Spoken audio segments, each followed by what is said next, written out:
আম, আসসালামু আলাইকুম সবাইকে। আশা করি সবাই ভালো আছো ও সুস্থ আছো। কিছুদিন আগে তোমাদের ফার্স্ট পরীক্ষা শেষ হয়েছে, আর এখন তোমাদের একটি নতুন ফেজের শুরু। কিন্তু করোনা মহামারীর কারণে তোমাদের অনেকেরই ক্লাস আপাতত বন্ধ রয়েছে, তাই তোমরা পড়াশোনার দিক থেকে কিছুটা পিছিয়েও আছো। কিন্তু মেডিবি চায় না যে তার সদস্যরা পড়াশোনার দিক থেকে পিছিয়ে থাকুক। তাই মেডিবি তোমাদের জন্য আয়োজন করছে কমিউনিটি মেডিসিনের উপর কয়েকটি ফ্রি সেশন। আর তারই পরিপ্রেক্ষিতে আজকে কমিউনিটি মেডিসিনের একটি important topic and introduction to community মেডিসিনের উপর একটি ফ্রি সেশন নেওয়া হবে। আর এই সেশনটিতে তোমাদের সাথে আমি আছি Sanjita Hossain, Shaheed Suhrawardy medical college, session 2017-18। তো আমি কালকে অনেকের কাছ থেকে ফিডব্যাক নিয়ে জানতে পারলাম যে কমিউনিটি মেডিসিন সাবজেক্টটা তোমাদের অনেক বোরিং লাগে, তোমাদের এটা পড়তে ইচ্ছা করে না, বা এটা মানে এটা মুখস্থ করতে বা মনে রাখতে তোমাদের অনেক সমস্যা হয়। কিন্তু আমরা যদি একটু প্র্যাকটিক্যালি ভাবি যে কমিউনিটি মেডিসিন সাবজেক্টটা কিন্তু আমাদের প্র্যাকটিক্যাল লাইফে অনেক দরকার। যেমন ধরো আমরা কি করি ডেইলি, আমরা হেলদি থাকার জন্য কি করি, আমরা নিউট্রিশিয়াস ফুড খাই, আমরা ডায়েট কন্ট্রোল করি, আমরা ফিজিক্যাল এক্সারসাইজ করি, আমরা ব্যাড হ্যাবিটস গুলো অ্যাভয়েড করি, দেন আমরা আহ, আহ, অনেক অনেক ডেইলি লাইফ অনেক কিছুই করি যেটা হচ্ছে আমাদের হেলথটাকে অনেক ভালো রাখে। সো দেখো যে এই সবগুলা টপিকই কিন্তু আমাদের কমিউনিটি মেডিসিনের মধ্যে অন্তর্ভুক্ত। তারপর দেখো যে একটা বাচ্চা জন্মের পর কি করা হয়, তাকে ব্রেস্ট ফিডিং করানো হয়, তার গ্রোথ মনিটরিং করানো হয়, তার 6 মান্থস পর তাকে সাপ্লিমেন্টারি কিছু ফুডস দেওয়া হয়। তাছাড়া সবচেয়ে ইম্পর্টেন্ট যে জিনিসটা সেটা হচ্ছে তাকে ইপিআই ভ্যাকসিনেশন করানো হয়। এই সব কিছুই কিন্তু কমিউনিটি মেডিসিনের অন্তর্ভুক্ত। সো দেখো যে আমাদের কিন্তু পুরো ডে টু ডে লাইফে কমিউনিটি মেডিসিন একদম পুরো জড়িয়ে আছে। সো কমিউনিটি মেডিসিনকে ছাড়া কিন্তু আমরা একদম কিছু কল্পনাই করতে পারি না। সো কমিউনিটি মেডিসিনের কিছু কিছু টপিক আছে যেটা আমাদের ডেইলি লাইফে একটু লাগবে। এখন তোমরা জিজ্ঞেস করতে পারো যে আপু কমিউনিটি মেডিসিন তো মনে থাকে না বা এটা পড়তে ইচ্ছা করে না। এটার জন্য আমি বলবো যে তোমাদের হচ্ছে অনেক প্র্যাকটিস করতে হবে। যেমন ধরো তোমরা এতদিন কিন্তু অ্যানাটমি, ফিজিও, বায়োকেমি কিন্তু তোমাদের কার্ড ছিল, তোমরা আইটেম দিয়ে কার্ড দিতা, তারপর হচ্ছে তোমরা টার্ম কোড দিতা। তো তোমাদের পড়াটা না অনেকটা হয়ে যেত। কিন্তু এখন যেহেতু তোমাদের কোনো কার্ড নেই, তোমাদের আইটেম দেওয়ার পরে কিন্তু ডিরেক্টলি অ্যাসেসমেন্ট। সো এটা যদি দেখো যে তোমরা ধরো একটা আইটেম আজকে দিলা, তোমরা 5 মাস পরে যে অ্যাসেসমেন্ট দিবা, তখন কিন্তু দেখা যাবে যে তোমাদের ওই আইটেমের পড়াটা তখন যে মনে থাকবে না। তাই তোমাদের কিন্তু সবসময় পড়াটার ইন টাচে থাকতে হবে। আর যেটা হচ্ছে যে পার্কের বইটা একটু পড়ার অভ্যাস করতে হবে, কারণ হচ্ছে তোমাদের ভাইভাতে অনেক কিছুই কিন্তু পার্ক থেকে ধরে। আর পার্কটা এত ইজি একটা বই যে ওটা পড়লে তোমরা বুঝবা যে তোমাদের বেসিক একদম ক্লিয়ার হয়ে যাবে, তোমার পার্ক পড়লেই ইনাফ। আর রিটেনের জন্য তো গাইড পড়বাই, ওটার জন্য কোনো সমস্যা নেই। আর যে জিনিসটা তোমাদের প্রবলেম হয় সেটা হচ্ছে যে কমিউনিটি মেডিসিন অনেক ডেফিনেশন আছে, প্লাস হচ্ছে অনেক কোশ্চেন আছে যেগুলো হচ্ছে তোমাদের হচ্ছে মনে থাকতে চায় না, বা ওগুলা হচ্ছে তোমার হুবহু ওইটাই লিখতে হয়। যেমন তোমার পাবলিক হেলথের ডেফিনেশন বলো, ফ্যামিলি প্ল্যানিং এর ডেফিনেশন বলো, কমিউনিটি মেডিসিনের ডেফিনেশন বলো, এগুলো কিন্তু তোমার সবসময় হচ্ছে মুখস্থ রাখা লাগে, কারণ এগুলো হচ্ছে তোমার একটা অর্গানাইজেশন থেকে দেওয়া ডেফিনেশন। সো এগুলো কিন্তু হুবহু যেটা আছে ওইটাই লেখা লাগে। তো এই ক্ষেত্রে তোমরা কি করতে পারো, তো এই ক্ষেত্রে তোমরা মনে রাখার জন্য যেটা করতে পারো সেটা হচ্ছে তোমরা কি ওয়ার্ডস গুলো জাস্ট ধরে নিবা, যে এই কি ওয়ার্ডস গুলো আমি মনে রাখবো, ওই কি ওয়ার্ডস গুলো ধরে ধরে তারপর পড়বা, দেখবে তোমাদের পড়াটা অনেক ইজি হয়ে যাচ্ছে। যেমন ধরো কোনো কিছু অবজেক্টিভস তোমাদের পড়া দরকার, 10টা অবজেক্টিভস আছে, কিন্তু তোমরা হচ্ছে মনে রাখতে পারতেছো না যে 10টা, এত কিছু তো মনে থাকে না। 10টা লাইন মনে রাখা কিন্তু অনেক কঠিন, তার চেয়ে 10টা ওয়ার্ড মনে রাখা কিন্তু অনেক ইজি। তো 10টা অবজেক্টিভ থেকে তোমরা হচ্ছে 10টা কিওয়ার্ড বের করে নিবা যে এই কিওয়ার্ড গুলো আমি মনে রাখবো। তো যখন তোমরা রিটেন লিখবা তখন হচ্ছে ওই কিওয়ার্ডটা থাকলেই কিন্তু হয়, টিচাররা কিন্তু সবসময় পুরো লাইন পড়ে না খাতার মধ্যে, তখন জাস্ট কিওয়ার্ড গুলো দেখলেই তারা নাম্বার দিয়ে দেয় মাঝে মাঝে। আর ভাইবার জন্য তো তোমরা ভালোভাবে ডেফিনেশন গুলা করবা। আর একটা জিনিস আছে যে তোমাদের যে ডিজিজ গুলো যেগুলো আছে, যেগুলো তোমরা পরে হয়তো বা পড়বা, অনেকগুলো ডিজিজ আছে, এগুলো কিন্তু অনেক ইম্পর্টেন্ট ডিজিজ গুলো, বিকজ আমরা আমরা যখন ওয়ার্ডে যাই, মেডিসিন ওয়ার্ডে, তখন কিন্তু আমরা বুঝি যে যেমন ধরো টিউবারকুলোসিস পড়ো বা অ্যাকুইট রেসপিরেটরি ইনফেকশনস পড়ো, এগুলো কিন্তু সবই তোমার হচ্ছে ওয়ার্ডে গেলে তোমরা পাবা, এই রোগীগুলো পাবা, তখন কিন্তু তোমার এই নলেজটা অনেক কাজে দিবে। সো আলটিমেটলি দেখতেছো যে কমিউনিটি মেডিসিনকে হেট করার কিছু নাই, হেট করবা কিছু কিছু জিনিস, হেট করবা, কমিউনিটি মেডিসিনের প্যারা নাই, কিন্তু হচ্ছে বেশিরভাগ জিনিসই তোমার অনেক ইউজফুল, তোমাদের কাজে লাগবে। তারপর ধরো ম্যাটারনাল হেলথ রিপ্রোডাক্টিভ হেলথ, এটা কিন্তু এখন খুবই একটা বার্নিং ইস্যু আজকালকার দিনে, ম্যাটারনাল হেলথ আর রিপ্রোডাক্টিভ হেলথ। সো এই দুটো চ্যাপ্টার কিন্তু খুবই খুবই ইম্পর্টেন্ট তোমাদের প্রফের জন্য বলো, দেন তোমাদের ভাইবার জন্য বলো, খুবই খুবই খুবই ইম্পর্টেন্ট। সো আজকে হচ্ছে আমি একটা খুবই ছোট একটা টপিক পড়াবো, and introduction to community medicine. তোমাদের অনেকেরই এই আইটেমটা হয়ে গেছে, তোমরা অনেকেই পারো, আবার অনেকে পারো না, কোনো সমস্যা নাই। আজকে আমি জাস্ট তোমাদের একটু দেখাই দিব। সো কারো কোনো কোশ্চেন থাকলে তোমরা কমেন্ট বক্সে করতে পারো, আমাদের টেকনিক্যাল টিম আমাদের কোশ্চেনটা বলবে, আমার কোনো সমস্যা নেই। আর হচ্ছে আমি পড়াটা শুরু করি তাহলে। ওকে ওকে তো আজকের টপিক থেকে আমরা কি কি জানবো যেটা একটু আগে জেনে নিই। আমরা আজকে জানবো হচ্ছে history of community medicine. Community মেডিসিনের হিস্ট্রিটা জানা কিন্তু অনেক ইন্টারেস্টিং, আমি যখন বলবো তখন তোমরা অনেক মজা পাবা।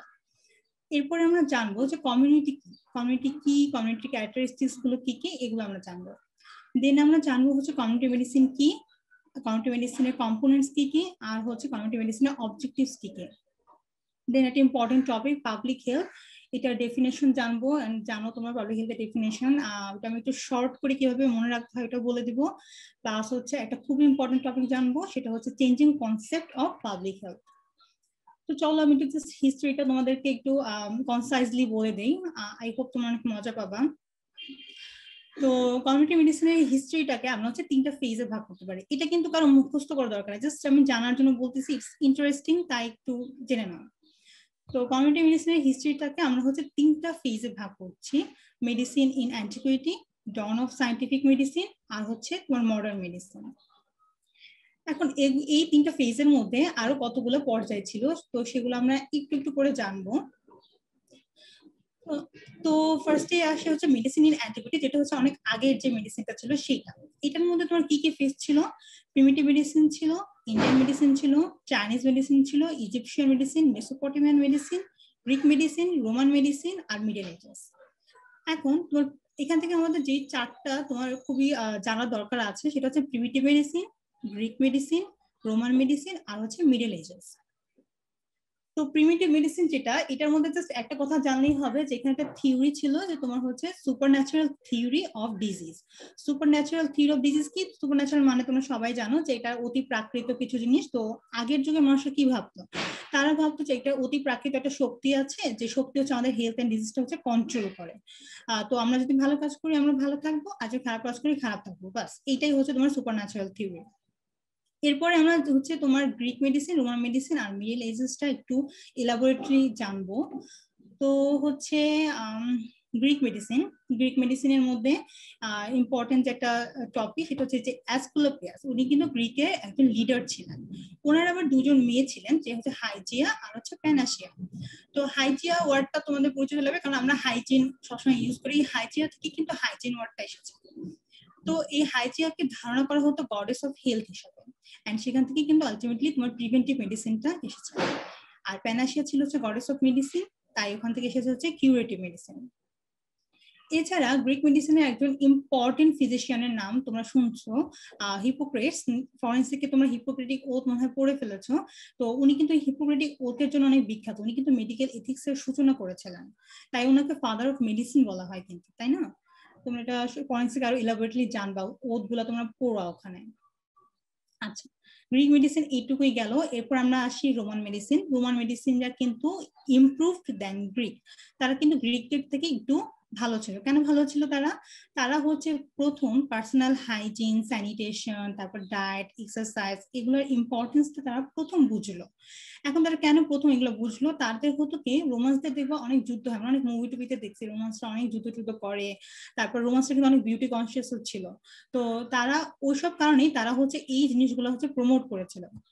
তো তাদের যখন স্যানিটেশনের একটা সেন্স আসলো যে না, আমাদের তো নিজেদেরকে পরিষ্কার রাখা লাগবে, তো তখন তারা কি করলো, কিছু বাথ, সিওয়ার্স, অ্যাকুইডার্স, এগুলো হচ্ছে ডেভেলপ হলো। যে ছবিতে দেখো, এই যে একটা পাবলিক বাথ, এই পাবলিক বাথে সবাই হচ্ছে গোসল করছে, তখন কিন্তু মেল আর ফিমেলের জন্য আলাদা আলাদা পাবলিক বাথ ছিল। আর ওটা কিন্তু তাদের একটা মিটিং পয়েন্ট ছিল, ওখানে তারা হচ্ছে ধরো একটু এন্টারটেনমেন্টের জন্য যেত, হচ্ছে হ্যাঁ এখানে একটু গল্প টল্প করতে চাই এরকম।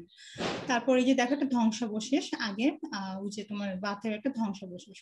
সো দেখো রোমান মেডিসিন মেডিসিনটা কিন্তু কত ইমপ্রুভ, তাই না? তারা কিন্তু কত স্যানিটেশনের ব্যবস্থা করেছিল, প্লাস তারা তাতে সোলজার্সদের ফিট রাখার জন্য কিন্তু এক্সারসাইজ, হাইজিন, ডায়েট এগুলা প্রমোট করেছিল। তো রোমানদের এই শোক হচ্ছে মানুষের আর সহ্য হয় নাই, তাই তারা তাদের উপর আক্রমণ করতে করতে একসময় হচ্ছে রোমান যে এম্পায়ারটা সেটা হচ্ছে ধ্বংস হয়ে যায়। তো রোমান এম্পায়ার ধ্বংস হয়ে যাওয়া মানে কি, তাদের ওই ব্যবস্থাটা হচ্ছে ধ্বংস হয়ে যাওয়া। সো তখনই শুরু হয় আমাদের যে মিডল এজটা সেটা, এবং সেটাকে বলা হয় ডার্ক এজ অফ মেডিসিন। তোমাদের আইটেম এটা জিজ্ঞেস করতে পারে যে dark age of medicine middle এজকে কেন বলা হয়। দেখো, যখন রোমান এম্পায়ারটা ধ্বংস হয়ে যায় তখন হচ্ছে ইউরোপ কিন্তু অলমোস্ট তোমার হচ্ছে কি বলবো মানে অনেক ডাউন ডাউন হয়ে গেছে। তো তখন হচ্ছে ইউরোপে অনেক ডিজিজ আসে। কি ডিজিজ? তখন প্রথম পৃথিবীতে তোমার যে প্লেগ বলো, স্মল পক্স বলো, টিউবারকুলোসিস বলো বা লেপ্রোসি, এই ডিজিজ গুলো কিন্তু আগমন ঘটে, এবং তখন মানুষের মধ্যে অনেক সুপারস্টিশন চলে আসে। সুপারস্টিশন কি? কুসংস্কার গুলা হচ্ছে সুপারস্টিশন। প্লাস তখন হচ্ছে বডি দেখা প্রহিবিট করে যায়, সো পাবলিক বাথ গুলা অফ হয়ে যায়, আর ডিসেকশনও হচ্ছে প্রহিবিটেড করে দেয়। তো দেখো, এই চারটা কারণে তোমার কিন্তু মিডল এজটা একদম পুরো ডার্ক এন্ড হয়ে যায়। তাই তোমার মিডল এজকে ডার্ক এজ অফ মেডিসিন বলা হয়। এখন ইউরোপ যখন এইসব মানে এইসব ঝামেলার মধ্যে ছিল, তখন অ্যারাবিয়ানরা ভাবলো তাহলে আমরা একটু ডেভেলপ করি। তখন অ্যারাবিয়ান মেডিসিনটা নিজেরা নিজেদের প্রচেষ্টায় ডেভেলপ করা শুরু করলো। তখন তারা তাদের একটা ইউনানি সিস্টেমের ব্যবস্থা করলো। ইউনানি সিস্টেমের আন্ডারে কি কি ছিল? তারা তখন ফার্মাকোলজির যে ড্রাগস বলো বা হার্বাল বা কেমিক্যাল, এগুলা তারা আবিষ্কার করা শুরু করলো। প্লাস কিছু অ্যারাবিয়ান ওয়ার্ডস তখন রাইজ করছে, যেমন হচ্ছে ড্রাগ বলো, অ্যালকোহল, সিরাপ, সুগার, এগুলো সবই কিন্তু অ্যারাবিয়ান ওয়ার্ডস। দেন ইবনে সিনা নামে, এনার নাম তোমরা সবাই শুনছো, উনি ওই সময় অ্যারাবিকদের খুব বিখ্যাত একজন ফিজিশিয়ান ছিলেন। অ্যান্ড উনি হচ্ছে 21 ভলিউম একটা এনসাইক্লোপিডিয়া লিখেছিলেন, যেটার নাম হচ্ছে ক্যানন অফ মেডিসিন। বাস, আমাদের এই মেডিসিন ইন অ্যান্টিকুইটিটা শেষ, এইটুকু জানলেই হবে এনাফ।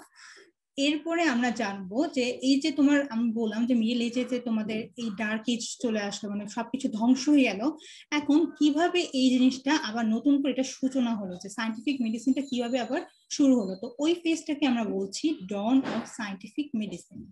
তো ডন অফ সায়েন্টিফিক মেডিসিনে তোমার আবার 5টা পর্যায় ছিল। এই 5টা পর্যায় একটু ইম্পর্টেন্ট, কারণ এগুলা থেকে তোমাদের আইটেমে কোশ্চেন করা হয়, এগুলা একদম বেসিক জানা দরকার আছে। তো এর মধ্যে 5টা হচ্ছে তোমার, একটা হচ্ছে revival of medicine, sanitary awakening, rise of public health, germ theory of disease, birth of preventive medicine. এখন আমি প্রত্যেকটা আবার একটু এলাবোরেটলি বলে যাই। তো মেডিসিনটা ধ্বংস হয়ে গেছিল মিডল এজে, তো এখন এটাকে আমার রিভাইভ করা লাগবে। তো সেটাই হচ্ছে রিভাইভাল অফ মেডিসিন। সেটা কে করেছিলেন? তার নাম হচ্ছে প্যারাসেলসাস। উনি কি করেছিলেন? মেডিসিনটা রিভাইভ করেছিলেন, এবং গ্যালেন ও অ্যাভিসেনার ওয়ার্কসটা হচ্ছে বার্ন করে দেন। যেটা মেইন কাজ করেন সেটা হচ্ছে উনি মেডিসিনটাকে রেশনাল রিসার্চে হচ্ছে টার্ন করেন। এছাড়া দুজন ব্যক্তির নাম না বলে না, একজন হচ্ছে ফ্র্যাকাস্টোরিয়াস আর একজন হচ্ছে অ্যান্ড্রিয়াস বেসালিয়াস। তো ফ্র্যাকাস্টোরিয়াস যিনি ছিলেন, উনি হচ্ছে থিওরি অফ কন্টাজিয়ন দেন।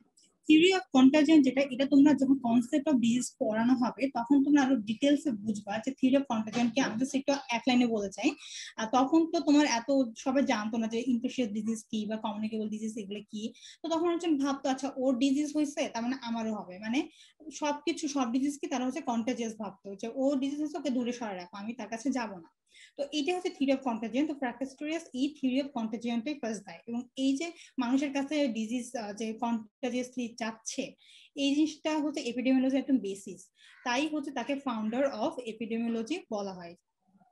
এরপর হচ্ছে অ্যান্ড্রিয়াস বেসালিয়াস, জাস্ট উনি এই 3টা কাজ করেন, এত ইম্পর্টেন্ট না এটা জানা।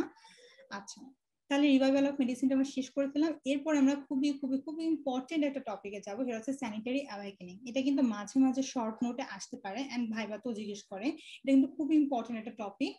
স্যানিটারি অ্যাওয়েকেনিং কি? স্যানিটারি মানে বুঝতেছো যে একটা স্যানিটেশন, একটা বোধ, যেটা হচ্ছে জাগ্রত করা। অ্যাওয়েকেনিং, স্যানিটারি অ্যাওয়েকেনিং কি হয়েছিল? তোমার মানুষের মধ্যে যে স্যানিটেশনটা চলে গেছিল ওই যে মিডল এজেসে ভেঙে গেছিল রোমান এম্পায়ার যাওয়ার পর থেকে, সেই বোধটা আবার কিভাবে নতুন করে ইউরোপে জাগ্রত হলো, এটাই হচ্ছে স্যানিটারি অ্যাওয়েকেনিং। তো এটা হয়েছে ফার্স্ট ইংল্যান্ডে ইন মিড 19th সেঞ্চুরিতে। তখন কেন এটা হুট করে, তখনই কেন সবাই ভাবলো যে স্যানিটেশনের দরকার আছে বলতো? তখন অ্যাকচুয়ালি কি হয়েছিল যে ইউরোপে কিন্তু দেখো কত মানে সমস্যার সৃষ্টি হয়েছিল, যে এই যে creation of slums, overcrowding, filth, high sickness and death rate, infectious disease, এই সব কিছুর কারণে কিন্তু ইউরোপ পুরো একদম পুরো ব্ল্যাক এন্ড হয়ে গেছিল। তো তখন মানুষের কি হচ্ছে জানো, যে ওদের হচ্ছে মেন যে এইজটা, ওদের যে লাইফ এক্সপেক্টেন্সিটা, ওটা কিন্তু 40 বছরে নেমে আসছিল। মানে কত কম ভাবো, একদম 40 বছরে মানুষজন মারা যেত। তখন তারা ভাবলো যে কিভাবে নিজেদেরকে আমরা নিজেদের লাইফ এক্সপেক্টেন্সিটা কিভাবে বাড়াবো, আমরা কিভাবে নিজেদেরকে হেলদি রাখবো। এখন এই সমস্যার মধ্যে আবার একটা বড় ধরনের সমস্যা দেখা গেল, যেটা হচ্ছে 1882-তে, সেটা হচ্ছে কলেরা এপিডেমিক। তো তখন ফার্স্ট কলেরা এপিডেমিক আসছে, তো তখন কেউ কিছুই জানতো না যে কলেরা এপিডেমিক কি, এই সম্বন্ধে তাদের কোনো আইডিয়াই ছিল না। তো ইংল্যান্ডের একজন লয়ার ছিলেন, তো উনি ভাবলেন যে ঠিক আছে, এত যখন ঝামেলা, আমি তো ইনভেস্টিগেশন করে বের করেছি কাহিনীটা কি। তারপর ইংল্যান্ডের যে লয়ার এডউইন চ্যাডউইক, উনি হচ্ছে ইনভেস্টিগেশন করেছিলেন এবং ডিসকভার করেছিলেন যে ফিল্ডই হচ্ছে কলেরা এপিডেমিকের মেইন কারণ। উনি কিন্তু স্পেসিফিক্যালি বলেন না যে তোমার পলিউটেড ওয়াটার, উনি কিন্তু বলেন না, হচ্ছে ফিল্ড। তো তখন মানুষজন ভাবলো, হ্যাঁ ফিল্ডের কারণে যে আমাদের কলেরা হচ্ছে, তাহলে আমরা এখন এই ফিল্ডের অ্যাগেনস্টে আমরা ব্যবস্থা নিব। এই যে ফিল্ডের অ্যাগেনস্টে মানুষের যে একটা বোধ জাগ্রত হলো যে হ্যাঁ, আমরা ফিল্ডটাকে এখন কিভাবে কন্ট্রোল করব, সেটাই হচ্ছে অ্যান্টি ফিল্ড ক্রুসেড, মানে ফিল্ডের বিরুদ্ধে আমার যুদ্ধ। এই অ্যান্টি ফিল্ড ক্রুসেডের কারণে মানুষের মধ্যে স্যানিটেশনের একটা বোধ জাগ্রত হয়েছে, তখনই হচ্ছে স্যানিটারি অ্যাওয়েকেনিং হয়েছে। তো বুঝলা তো যে স্যানিটারি অ্যাওয়েকেনিংটা কিভাবে হয়েছে।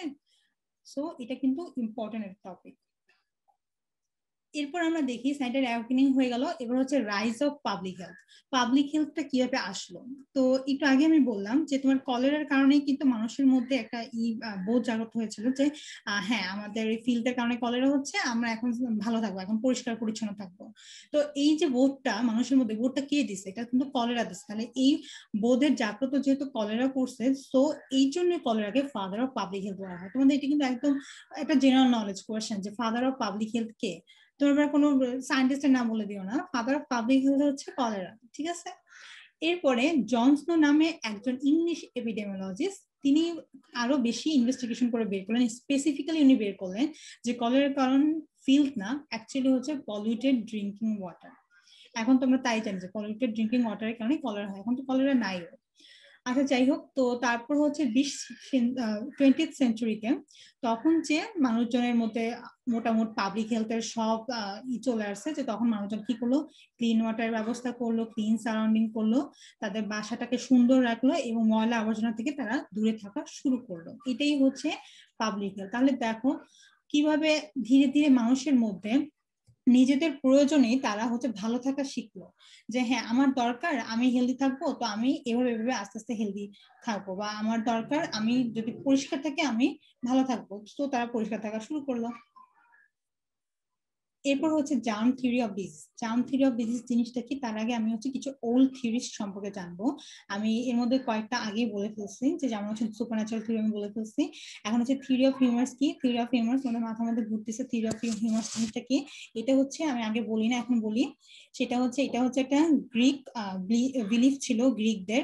তো ওদের হচ্ছে 4টা হিউমার ছিল, একটা হচ্ছে ফ্লেম, ইয়েলো বাইল, ব্ল্যাক বাইল আর হচ্ছে ব্ল্যাক বাইল।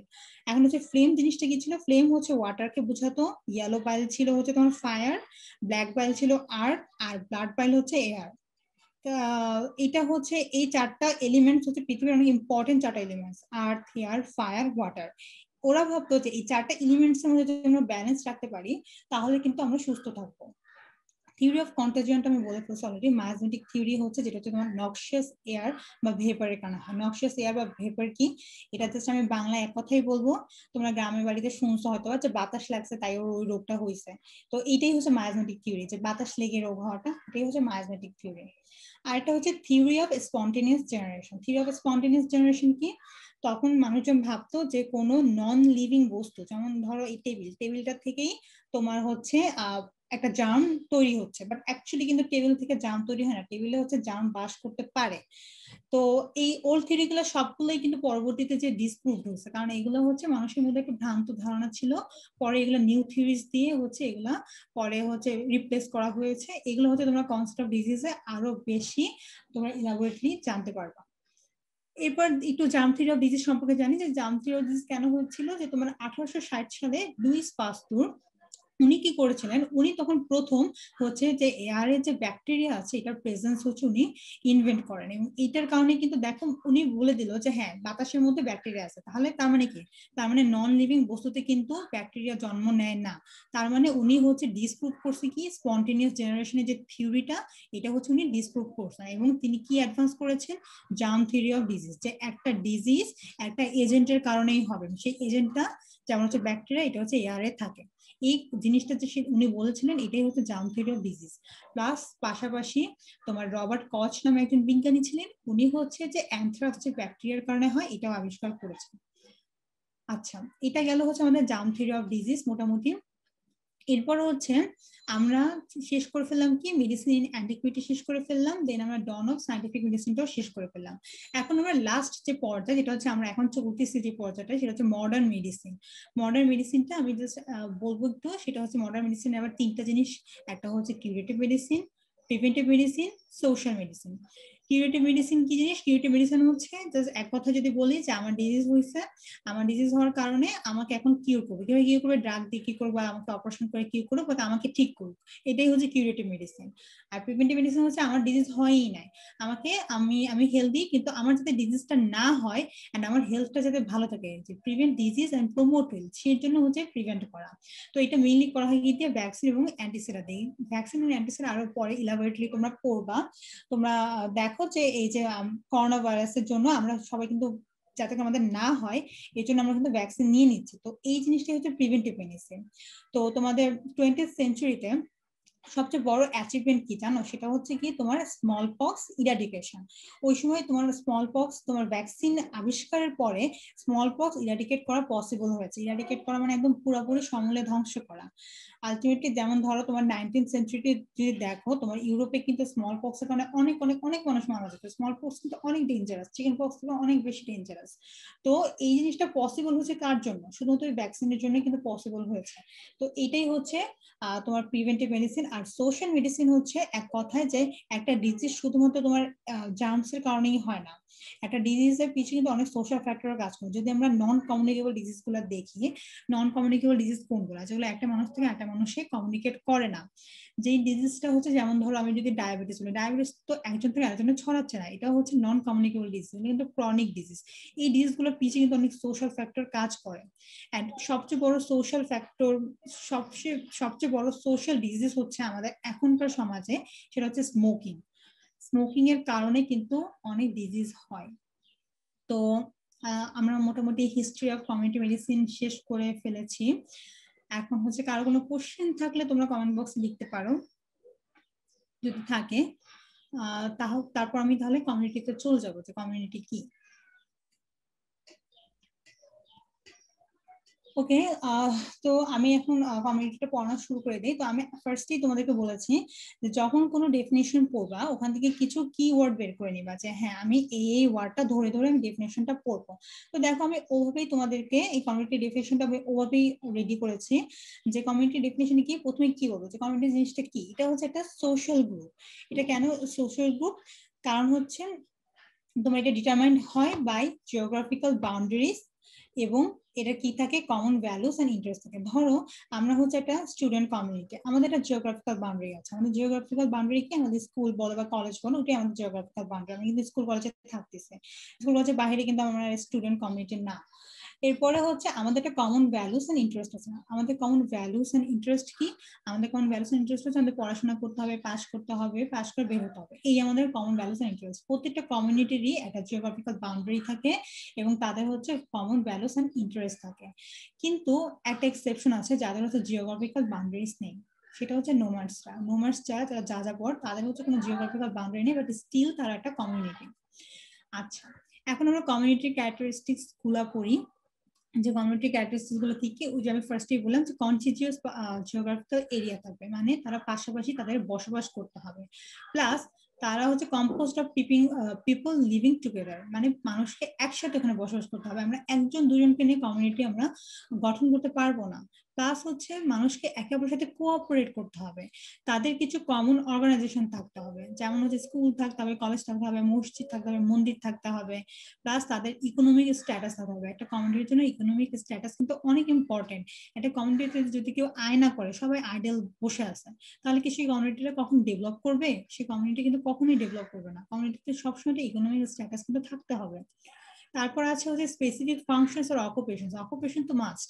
একটা কমিউনিটিতে কেউ টিচার থাকবে, কেউ স্টুডেন্ট থাকবে, কেউ গৃহিণী থাকবে, কেউ কৃষিকাজ করবে, কেউ ব্যবসা করবে। তো মানুষের কিন্তু প্রত্যেকেরই একটা স্পেসিফিক ফাংশন আর অকুপেশন থাকতে হবে। প্লাস দুইটা ইম্পর্টেন্ট জিনিস, একটা হচ্ছে গ্রুপ ডিপেন্ডেন্স থাকতে হবে, আর হচ্ছে ইন্টারডিপেন্ডেন্ট বিহেভিয়ার থাকতে হবে। প্রত্যেকের উপরেই ইন্টারডিপেন্ডেন্ট থাকবে। প্লাস কমিউনিটির প্রত্যেকটা মানুষই ওই গ্রুপটার উপর ডিপেন্ডেন্ট থাকবে। এই হলো মোটামুটি আমাদের হচ্ছে কমিউনিটি ক্যারেক্টারিস্টিক্স গুলা। সো কমিউনিটি ডেফিনেশনটা কিন্তু তোমাদের ভাইভাতে ধরে, যখন তোমাদের কমিউনিটি মেডিসিন কাকে বলে জিজ্ঞেস করবে, তখন কিন্তু বলবে যে আচ্ছা ঠিক আছে বলো তো কমিউনিটি কি জিনিস। আবার কেউ কেউ ভাগ্য খারাপ হলে ক্যারেক্টারিস্টিক্সটাও ধরে ফেলতে পারে। তো আমি কিন্তু ক্যারেক্টারিস্টিক্স গুলো তোমার জাস্ট কিওয়ার্ডস গুলো এনে তোমাদের এখানে আমি সাজিয়েছি, তোমরা এভাবে আর কি পড়ে ফেলো, সমস্যা নেই। আচ্ছা, এরপরে আমরা পড়বো খুবই খুবই খুবই ইম্পর্টেন্ট টপিক, কমিউনিটি মেডিসিন। ধরেই নাও তোমাদের রিটেনের প্রথম কোশ্চেন এটাই, যে কমিউনিটি মেডিসিন ডিফাইন করো, হোয়াট ইজ কমিউনিটি মেডিসিন। এটা একদম আসবে, পেইড কোশ্চেন, সবারই রিটেনে আসে প্রথম কোশ্চেনটাই। তো কমিউনিটি মেডিসিনের ডেফিনেশনটা কিন্তু WHO দিয়েছে, ওয়ার্ল্ড হেলথ অর্গানাইজেশন। কখনোই হু, WHO এগুলো বলবা না, ওয়ার্ল্ড হেলথ অর্গানাইজেশন পুরা বলতে হবে, টিচাররা কিন্তু না হয় রাগ করেন। ওয়ার্ল্ড হেলথ অর্গানাইজেশন 1972 তে ডিফাইন করেছে কমিউনিটি মেডিসিন। কিভাবে কমিউনিটি মেডিসিনকে ডিফাইন করেছে এটা কিন্তু একদম হুবহু লিখতে হবে, কোনো প্রিপোজিশন কমা দাঁড়ি কিচ্ছু বাদ দেওয়া যাবে না, পুরো একদম হুবহু লিখতে হবে। সো দ্যাটস ওয়াই আমি একটু পয়েন্ট পয়েন্ট করে লিখেছি, যাতে করে তোমাদের জন্য ইজি হয় বুঝতে যে কমিউনিটি মেডিসিন জিনিসটা কি। কমিউনিটি মেডিসিন হচ্ছে এ সিস্টেম অফ ডেলিভারি। তাহলে কি একটা সিস্টেম, কমিউনিটি মেডিসিন কি সিস্টেম, আমি ডেলিভারি করব, কি ডেলিভারি করব, কম্প্রিহেন্সিভ হেলথ কেয়ার ডেলিভারি করবো। খুবই এটা ইম্পর্টেন্ট একটা জিনিস, কম্প্রিহেন্সিভ হেলথ কেয়ার কি। তোমরা এটা হচ্ছে পরে জানবা যে কম্প্রিহেন্সিভ হেলথ কেয়ার কি, অনেক ইলাবোরেটলি জানবা। তো আমি জাস্ট একটু বেসিক বলে দিই যে কম্প্রিহেন্সিভ হেলথ কেয়ার হচ্ছে তোমার চারটা জিনিস থাকবে কম্প্রিহেন্সিভ হেলথ কেয়ারে: প্রিভেন্টিভ, প্রমোটিভ, কিউরেটিভ অ্যান্ড রিহ্যাবিলিটেটিভ। এখন এটা তোমরা মোটামুটি এখন সবাই জানো যে কি এগুলো কি। প্রিভেন্টিভ হচ্ছে আমি আগে বলছি যে ডিজিজ হওয়ার আগে আমি প্রিভেন্ট করে দেবো। প্রমোট হচ্ছে আমি আমার হেলথটাকে প্রমোট করার জন্য যা যা করি। কিউরেটিভ হচ্ছে আমার ডিজিজ হয়ে গেছে, এখন আমি এটাকে কিউর করবো। আর রিহ্যাবিলিটেটিভটা বোঝার জন্য তোমাদের হচ্ছে নন কমিউনিকেবল ডিজিজটা একটু ইম্পর্টেন্ট। যেমন ধরো তোমরা বায়োকেমিস্ট্রিতে সবাই হচ্ছে ডায়াবেটিসটা পড়ছো, ডায়াবেটিসের কিন্তু অনেক কমপ্লিকেশনস হয়, তাই না? অনেক যেমন হচ্ছে তোমার মাইক্রোভাস্কুলার অনেক কমপ্লিকেশন ছিল, ডায়াবেটিক অ্যাসিডোসিস, এগুলো কিন্তু অনেক কমপ্লিকেশনস হয়। তো এগুলোতে কিন্তু ডায়াবেটিক রোগীদের কিন্তু রিহ্যাবিলিটেশনের দরকার হয়, ওদের জন্য কিন্তু আলাদা ডায়াবেটিক ক্লিনিক আছে। তো এইটাই হচ্ছে রিহ্যাবিলিটেটিভ হেলথ কেয়ার। তো এই চারটা কম্পোনেন্টস মিলে হচ্ছে তোমার কম্প্রিহেন্সিভ হেলথ কেয়ার। এটা কখন দিব আমি? ফ্রম ওম টু টোম, মানে হচ্ছে জন্ম থেকে মৃত্যু পর্যন্ত, জন্ম থেকে মৃত্যু পর্যন্ত একটা মানুষের জীবনে এই চারটা হেলথ কেয়ার দেওয়াই হচ্ছে কিন্তু কম্প্রিহেন্সিভ হেলথ কেয়ার। সো আমি কি বললাম, আবার সংখ্যাটায় ফিরে যাই আমরা, যে a system of delivery of comprehensive health care. কাদেরকে দিব? To the people. To the people কারা দিবে? বায়া হেলথ টিম। হেলথ টিমে কারা থাকেন? হেলথ টিমে থাকেন ডক্টর, নার্স, তারপর হচ্ছে অ্যানাস্থেটিক্স যারা থাকেন, তারপর হচ্ছে যারা ধরো ল্যাব ওয়ার্কার্সরা থাকেন, তারা সবাই কিন্তু হেলথ টিমের অংশ। আমি হেলথ টিম পরে আরো ডিটেলস বলছি। এবং কেন দেবো এই কম্প্রিহেন্সিভ হেলথ কেয়ারটা, আমি কেন দিব? To improve the health of the community. So আমার সংখ্যাটা কি দাঁড়ালো? A system of delivery of comprehensive health care to the people by a health team to improve the health of the community. ব্যাস এই সুন্দর করে আমরা সংজ্ঞাটা মুখস্থ করে ফেলবো, এবং সুন্দর করে আমরা সংজ্ঞাটা উইদাউট এনি ভুল আমরা লিখে ফেলবো, এবং এটা ভাইভাতে আমরা বলার প্র্যাকটিস করব। আচ্ছা, এখন হচ্ছে কমিউনিটি মেডিসিনের পরে আমরা জানবো দুইটা ইম্পর্টেন্ট টপিক, সেটা হচ্ছে প্রিভেন্টিভ মেডিসিন কি এবং কমিউনিটি হেলথ কি। আচ্ছা, প্রিভেন্টিভ মেডিসিন আর কমিউনিটি মেডিসিনের মধ্যে অনেকের থাকতে পারে যে কমিউনিটি মেডিসিন আর প্রিভেন্টিভ মেডিসিনের মধ্যে তোমার ডিফারেন্সটা কি। অ্যাকচুয়ালি কমিউনিটি মেডিসিন আর প্রিভেন্টিভ মেডিসিনের মধ্যে কিন্তু কোনো ডিফারেন্স নাই। আজকাল কিন্তু কমিউনিটি মেডিসিন ওয়ার্ডটা আমরা কেউ ইউজ করি না। তুমি যদি পার্ক বইয়ের উপর দেখো, বইয়েরটার নামই কিন্তু প্রিভেন্টিভ অ্যান্ড সোশ্যাল মেডিসিন। বাংলাদেশে আমরা সবাই কমিউনিটি মেডিসিন বলি, বাট বিদেশে কিন্তু কমিউনিটি মেডিসিন বললে কেউ চিনবে না, ওখানে কিন্তু সবাই প্রিভেন্টিভ মেডিসিন বলেই যায়। সো প্রিভেন্টিভ মেডিসিন, এখন কমিউনিটি মেডিসিন বলতে আমরা মোটামুটি প্রিভেন্টিভ মেডিসিনটাকেই বুঝি। তো প্রিভেন্টিভ মেডিসিন জিনিসটা কি? এটা হচ্ছে the art and science of health promotion, disease prevention, disability limitation and rehabilitation. Plus এইটা আমরা এই সংজ্ঞাটা আমরা পড়ে ফেলবো, এই সংজ্ঞাটা কিন্তু ভাইভাতে ধরে। প্লাস হচ্ছে আমরা এখন জানবো কমিউনিটি হেলথ। কমিউনিটি হেলথ হচ্ছে একটা কমিউনিটির হেলথটাকে ইমপ্রুভ করার জন্য আমরা যতগুলো পার্সোনাল প্রাইভেট যেসব অ্যাকশনস আমরা নেই, এই সব কিছুই হচ্ছে কমিউনিটি হেলথের অন্তর্ভুক্ত। যেমন ধরো সংজ্ঞাটা কি বলেছে একটু দেখি, যে all the personal health and environmental services in any human community irrespective of whether such services were public or private one. আমি একটা ভিটামিন সি খেয়ে আমি আমার স্কারভি রোধ করতেছে, এই জিনিসটাও কিন্তু কমিউনিটি হেলথের মধ্যেই পড়ে। যে এখন তোমরা বলতে পারো যে না এটা তো প্রাইভেট জিনিস, আমি এটা করতেছি, এটা কিভাবে কমিউনিটি হেলথের মধ্যে পড়ে? না, এটাও কিন্তু কমিউনিটি হেলথের মধ্যেই পড়ে। সো আমরা এই দুটার সংজ্ঞাটা পড়বো ভালো করে। আরো যে দুটো সংজ্ঞা তোমাদের পড়তে হয় আমি এখানে দিই নাই, সেই দুটো সংজ্ঞা হচ্ছে সোশ্যাল মেডিসিন আর হচ্ছে ফ্যামিলি মেডিসিন। যেটা অত ইম্পর্টেন্ট না, বাট একটু পড়ে রাখবা। সোশ্যাল মেডিসিন জিনিসটা কি? সোশ্যাল মেডিসিন হচ্ছে যে মানুষ যে একটা সোশ্যাল বিইং, সেই হিসাবে মানুষজন যে মানুষজনের সাথে যে এনভায়রনমেন্ট আর সোশিও ইকোনমিক যে সম্পর্কটা, ওইটাই হচ্ছে সোশ্যাল মেডিসিন। আর ফ্যামিলি মেডিসিন হচ্ছে একটা ফ্যামিলির সদস্য হিসেবে আমি যেই ট্রিটমেন্ট গুলো পাচ্ছি, এটাই কিন্তু হচ্ছে ফ্যামিলি মেডিসিন। এই দুটোর সংজ্ঞা একটু পড়ে নিবা, বাট প্রিভেন্টিভ মেডিসিন আর কমিউনিটি হেলথ এই দুটোর সংজ্ঞা হচ্ছে মাস্ট, দুটো লাগবেই। ওকে, এখন আমরা জানবো যে অবজেক্টিভস অফ কমিউনিটি মেডিসিন কি। আমার লেখাটা হয়তো একটু ছোট লাগতেছে, একটু কষ্ট করে দেখতে হবে। আচ্ছা যা হোক, তো আমরা হচ্ছে কমিউনিটি মেডিসিনের অবজেক্টিভস গুলো জানবো। আবারও বলছি, কারো যদি কোনো কোশ্চেন থাকে তোমরা কমেন্ট বক্সে করতে পারো, আমাকে টেক টিমের ওরা বলে দেবে কি কি কোশ্চেন ছিল। আচ্ছা, তো অবজেক্টিভস অফ কমিউনিটি মেডিসিনের মধ্যে আমি এই যে এখন কিন্তু এখানে দেখো 6টা তোমার পয়েন্ট আছে, 1 2 3 4 5 6, 6টা পয়েন্ট আছে, 6টা পয়েন্টই কিন্তু তোমার বলা লাগে। যদি ভাইভাতে তোমাকে জিজ্ঞেস করে রিটেনে আসে, 6টা পয়েন্টই কিন্তু বলা লাগে। এবং এই ক্ষেত্রে আমি কি করব, জাস্ট হচ্ছে ওই যে কি বললাম যে কি ওয়ার্ডটা জাস্ট ধরে রাখো। যেমন হচ্ছে প্রথমটা আমি বলে দিচ্ছি কি ওয়ার্ড গুলো কি কি। প্রথমটা আমি বলছি যে to provide comprehensive health care, তাহলে আমি মনে রাখলাম যে হ্যাঁ কম্প্রিহেন্সিভ হেলথ কেয়ার। তাহলে কি করতে হয়? কমিউনিটি মেডিসিন মানে কি? আমি সংজ্ঞাতেই বলেছে যে এটা হচ্ছে তোমাকে কম্প্রিহেন্সিভ হেলথ কেয়ার দেবে, মানে promotive, preventive, curative and rehabilitative health কেয়ারটা তোমাকে একসাথে কমিউনিটি মেডিসিনে দেওয়া হচ্ছে। দ্যাটস ওয়াই এটাকে বলা হয় কম্প্রিহেন্সিভ হেলথ কেয়ার, মানে সবকিছু একসাথে একটার মধ্যে করে নেওয়া হচ্ছে। এরপর আমি যেটা দিব, to provide primary health care. Primary health কেয়ারটা অনেক ইম্পর্টেন্ট একটা টপিক, এটা তোমাদের পরে আবার পড়ানো হবে। প্রাইমারি হেলথ কেয়ারের ক্লাসটা মনে হয় কালকে আছে তোমাদের। তো ওইখানে হচ্ছে প্রাইমারি হেলথ কেয়ারে তোমরা আরো ইলাবোরেটলি জানবো। এখন জেনে নাও যে প্রাইমারি হেলথ কেয়ার হচ্ছে আমরা প্রথমেই যেই হেলথ কেয়ারটা দেই, যেটা হচ্ছে তোমার এটা হচ্ছে সোশ্যালি অ্যাকসেপ্টেবল থাকবে, সায়েন্টিফিক্যালি অ্যাডাপ্টেবল থাকবে, এটা মানুষজন কস্ট ইফেক্টিভ থাকবে, যাতে করে সবাই এই হেলথ কেয়ারটা পায়। এটা হচ্ছে সবার ফিল্ড নিডস অনুযায়ী এই হেলথ কেয়ার হবে। মানে আমার দরকার নাই আমার সেটা প্রাইমারি হেলথ কেয়ার না। যেমন ধরো কারো ডায়রিয়া হলে আমরা ওরা রিহাইড্রেশন স্যালাইন দিয়ে দিই, এই জিনিসটা কিন্তু প্রাইমারি হেলথ কেয়ার, কারণ এটা হচ্ছে সায়েন্টিফিক্যালি অ্যাপ্রুভ, যেরকম সোশ্যালি কিন্তু আমরা সবাই একসেপ্ট করে নিচ্ছি যে হ্যাঁ আমাদের ডায়রিয়া হয়েছে, আমাদের ওআরএস খাইতে হবে। সো এই জিনিসটা আবার কিন্তু ফিল্ড নিডস অনুযায়ী, এটা কিন্তু তোমার দরকার আছে দেখেই আমরা এটা নিচ্ছি, তাই এটা হচ্ছে primary health care. Primary health কেয়ারটা কি? এটা কিন্তু ইউনিভার্সাল হওয়া লাগে, মানে এটা জাস্ট আমি বড় লোক দেখে আমি পাচ্ছি, তুমি গরিব দেখে তুমি পাবা না, এরকম না, কিন্তু সবাইকে পাইতে হবে তাদের যার যার যার যার নিড অনুযায়ী। যে আমার দরকার, গরিবের যদি আগে দরকার তাহলে গরিবটা আগে পাবে, ব্যাপারটা হচ্ছে এরকম। আচ্ছা, এরপরে হচ্ছে 3 নাম্বারটা হচ্ছে তোমার to conduct epidemiological survey. Epidemiological survey কি? খুবই খুবই খুবই ইম্পর্টেন্ট। তো যখন তোমরা এপিডেমিওলজি পড়বা, খুব ইম্পর্টেন্ট টপিক, অনেক বুঝার বিষয়।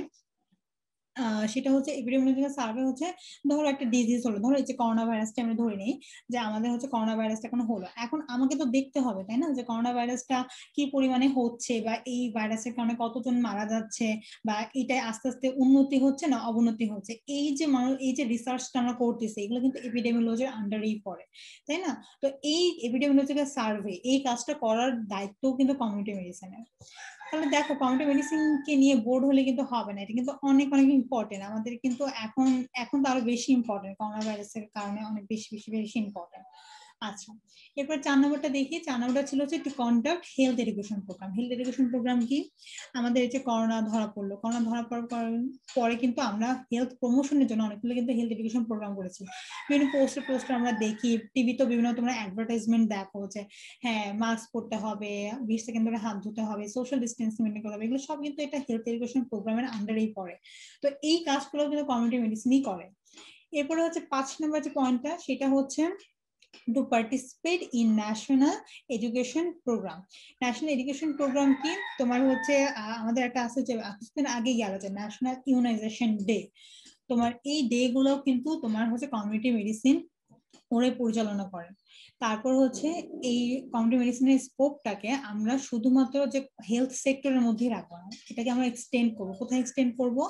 এটাকে আমরা আস্তে আস্তে এগ্রিকালচার এক্সটেন্ড করবো, ফ্যামিলি যে মিনিস্ট্রি আছে ওখানেও আমরা এক্সটেন্ড করবো। কমিউনিটি মেডিসিন মানে শুধুমাত্র হেলথ না, এটা মানে এটার সাথে সাথে আরো অনেক সেক্টর কিন্তু চলে আসে। তো এই সেক্টর গুলোতে যাওয়ার স্কোপটাকে আমরা এক্সটেন্ড করি হচ্ছে কমিউনিটি মেডিসিনে। তো আমি এখানকার কিওয়ার্ড গুলো বলি যে অবজেক্টিভস অফ কমিউনিটি মেডিসিন কি কি মনে রাখতে হবে। 1 সেটা হচ্ছে comprehensive health care, 2 primary health care, 3 epidemiological survey, 4 health education, 5 national education, 6 health discipline. বাস এভাবে করেই কিন্তু আমাদের 6টা পয়েন্ট ভালো মতো মনে থাকবে। তাহলে অবজেক্টিভস অফ কমিউনিটি মেডিসিন শেষ হয়ে গেছে। এখন হচ্ছে খুবই খুবই খুবই ইম্পর্টেন্ট, রিটেনে আসে, ভাইভাতেও ধরে, রিটেনে আসবেন যে কমিউনিটি মেডিসিন এবং ক্লিনিক্যাল মেডিসিনের মধ্যে তোমার ডিফারেন্সটা কি। এখন হচ্ছে কমিউনিটি মেডিসিন আর ক্লিনিক্যাল মেডিসিনের মধ্যে ডিফারেন্সটা তোমরা কিন্তু নামেই বুঝতে পারতেছো যে আমি কিন্তু ফার্স্টে কমিউনিটি মেডিসিন জিনিসটা কি। এটার মধ্যে আমি 4টা জিনিসই কিন্তু পাচ্ছি। একটা হচ্ছে প্রমোটিভ, প্রিভেন্টিভ, তারপর কিউরেটিভ আর রিহ্যাবিলিটেটিভ। তো ক্লিনিক্যাল মেডিসিনটার নামে শুনে বুঝতে পারতেছো যে এটার মধ্যে অবশ্যই তোমার প্রমোটিভ প্রিভেন্টিভ টাইপ কিছুই নাই, এটার মধ্যে অবভিয়াসলি তোমার কিউরেটিভ কম্পোনেন্টটাই আছে। তো কমিউনিটি মেডিসিন ফার্স্টে হচ্ছে আমরা সংজ্ঞা দিয়ে শুরু করবো। আমরা কমিউনিটি মেডিসিনের সংজ্ঞা দিয়ে দিব, আর হচ্ছে ক্লিনিক্যাল মেডিসিনের সংজ্ঞা দিব। ক্লিনিক্যাল মেডিসিনের সংজ্ঞাটা কি? It deals with removal of disease from the patient through provision of diagnosis and treatment. মানে আমি একটা রোগী আসলো আমার কাছে, আমি ডায়াগনোসিস করলাম, ডায়াগনোসিস করে আমি তাকে ট্রিটমেন্ট দিয়ে দিলাম, এটাই ক্লিনিক্যাল মেডিসিন। তো এটা কিন্তু পুরোটাই হচ্ছে কিউরেটিভ কম্পোনেন্ট। এই যে দেখো পরের পয়েন্টটাই হচ্ছে যে অনলি কিউরেটিভ, আর কমিউনিটি মেডিসিন হচ্ছে 4টার সমন্বয়ে গঠিত। এরপরে কমিউনিটি মেডিসিনটা কিন্তু তোমার সার্ভ করবে শুধুমাত্র কমিউনিটি লেভেলে, আর ক্লিনিক্যাল মেডিসিন সার্ভ করে হচ্ছে পার্সোনাল লেভেলে। পার্সোনাল লেভেল মানে আমি গেলাম ডাক্তারের কাছে, ডাক্তার আমাকে কিউর করে দিল, এটা তো ক্লিনিক্যাল মেডিসিন। আর কমিউনিটি মেডিসিন হচ্ছে, কমিউনিটি মেডিসিন কিন্তু সবার জন্য, খালি আমার আর তোমার জন্য না, এটা কিন্তু কমিউনিটির সবার জন্য এই কমিউনিটি মেডিসিনটার ব্যবস্থা করা হয়েছে। এরপরে কমিউনিটি মেডিসিনে হয় কি, প্রফেশনালরা যায় হচ্ছে কমিউনিটির কাছে। তারপর আর যেমন ধরো তোমার হচ্ছে ভ্যাকসিনেশন যখন করে তখন কি করে, যে ভ্যাকসিনেশন সাথে যারা জড়িত তারা কিন্তু ধরো একটা এলাকায় আসলো, এলাকায় এসে এলাকার সবাইকে তোমার বললো যে হ্যাঁ আমি আজকে এরকম ভ্যাকসিন দিব, তোমরা সবাই এসো। তাহলে কি করলো, প্রফেশনালসরা কমিউনিটির কাছে গেল না, প্রফেশনাল কমিউনিটির কাছে গিয়ে কিন্তু তারা তাদের সার্ভিসটা দিল। কিন্তু ক্লিনিক্যাল মেডিসিনে দেখো পেশেন্টরা কিন্তু ফিজিশিয়ানের কাছে যায়, ফিজিশিয়ান কিন্তু একবার পেশেন্টের কাছে যায় না, পেশেন্টরা যাচ্ছে হ্যাঁ আমার এই ডিজিজটা হয়েছে, আমার এই প্রবলেম, আমাকে আপনি কিউর করে দেন, এটাই ক্লিনিক্যাল মেডিসিন। তো কমিউনিটি মেডিসিন কি, ফিল্ড ওরিয়েন্টেড, এই যে ভ্যাকসিন দেয় এগুলো কিন্তু সবই ফিল্ড ওরিয়েন্টেড, ফিল্ড ওয়ার্কার্সরাই কিন্তু করে। আর ক্লিনিক্যাল মেডিসিনটা হচ্ছে হসপিটাল ওরিয়েন্টেড। কমিউনিটি মেডিসিনে কমিউনিটি ডায়াগনোসিস করা হয়, আর ক্লিনিক্যাল মেডিসিনে ক্লিনিক্যাল ডায়াগনোসিস। কমিউনিটি ডায়াগনোসিস জিনিসটা কি, আমি জাস্ট একটা সিম্পল একটা উদাহরণ দিয়ে তোমাদের বুঝিয়ে দিই কমিউনিটি ডায়াগনোসিস জিনিসটা কি। সাপোজ এই একটা কমিউনিটি, আমাদের একটা কমিউনিটি, ধরো স্টুডেন্ট কমিউনিটির মধ্যে, একটা স্কুলের মধ্যে হুট করে দেখা গেল যে সবার হচ্ছে ডায়রিয়া হয়েছে। ঠিক আছে, সবার ডায়রিয়া হয়েছে। এখন হচ্ছে আমি সবার ডায়রিয়ার হচ্ছে স্টু স্যাম্পল নেব, স্টু স্যাম্পল নিয়ে আমি দেখবো যে আচ্ছা ঠিক আছে এই দেখি তো ওর ডায়রিয়াটা যে হলো এটার কারণে হলো। তো আচ্ছা ঠিক আছে এই জিনিসটা কোথায় পেলো, তাহলে আমরা পরে অনেক রিসার্চ করে দেখলাম যে ওই স্কুলের সবাই একটা স্পেসিফিক পুকুর থেকে পানি খেত। ঠিক আছে, যখন আমি দেখলাম যে আচ্ছা ওই পুকুর থেকে পানি খেত, ওই পুকুর থেকে আমি স্যাম্পল নিলাম, ওই পুকুর থেকে স্যাম্পল নিয়ে আমি দেখলাম আচ্ছা এখানেও ওই ডিজিজের এজেন্টটা আছে, মানে জার্মটা এখানেও আছে। তাহলে আমি কি বের করলাম, যে কমিউনিটির সবার কাছ থেকে আমি স্যাম্পল নিলাম, স্যাম্পল নিয়ে আমি হচ্ছে সেটাকে ওই পুকুরের সাথে ম্যাচ করলাম, ম্যাচ করে আমি এভাবে করে রিসার্চ করে করে আমি বের করলাম যে হ্যাঁ কমিউনিটির সবার ডায়রিয়াটা হওয়ার কারণ কি, ওই পুকুরের পানি। তো এই জন্যই হচ্ছে এটাকে কমিউনিটি ডায়াগনোসিস বলে। কিন্তু ক্লিনিক্যাল ডায়াগনোসিস কিন্তু একটা ব্যক্তির উপরেই করা হয়, যে ব্যক্তির যে সমস্যা আছে তাকে আমরা ল্যাবে পাঠিয়ে দিই, তারপর সেভাবে করে আমরা ডায়াগনোসিস করে ফেলি। তো আমি বুঝলাম, এই পর্যন্ত তো বুঝছি যে কমিউনিটি মেডিসিন আর ক্লিনিক্যাল মেডিসিনের মধ্যে ডিফারেন্সটা কি। আচ্ছা, এরপরে হচ্ছে কমিউনিটি মেডিসিনে কি লাগে? ফিল্ড ট্রায়াল এন্ড সার্ভিস লাগে, অবশ্যই লাগবে। তুমি কমিউনিটির মধ্যে যখন করতে যাচ্ছ কোনো একটা ট্রায়াল বা তুমি কোনো একটা ডিজিজের তুমি প্রিভ্যালেন্স দেখতে যাচ্ছ, তখন তোমার কিন্তু ফিল্ড ট্রায়াল এন্ড সবার মধ্যে তোমার সার্ভে করাবে, এটা করাবে। আর হচ্ছে ক্লিনিক্যাল মেডিসিনে শুধুমাত্র ক্লিনিক্যাল ট্রায়াল লাগে। এরপর কমিউনিটি মেডিসিনে সার্ভাইলেন্সের দরকার পড়ে, ক্লিনিক্যাল মেডিসিনে কিন্তু সার্ভাইলেন্সের কোনো দরকার পড়ে না। সার্ভেলেন্স কি, এটা যখন তোমরা কনসেপ্ট অফ হেলথ করবা তখন আরো ডিটেলসে জানবা। এরপর হচ্ছে কমিউনিটি মেডিসিনে মনিটরিং কন্ডিশন পুয়ার, আর ক্লিনিক্যাল মেডিসিনে হচ্ছে তোমার মনিটরিং কন্ডিশনটা হচ্ছে রিচ। কেন মনিটরিং কন্ডিশন কমিউনিটি মেডিসিনে পুয়ার, এটা একটু বলি যে তোমার কেন পুয়ার। কারণ হচ্ছে কমিউনিটি মেডিসিনে তুমি সবার সবার সাথে ডিল করতেছো, আমি কিন্তু একটা কমিউনিটি সবার সাথে ডিল করতেছি, কিন্তু তখন কিন্তু আমার স্পেসিফিক একজন একজন মানুষ ধরে মনিটর করাটা কিন্তু অনেক ঝামেলা।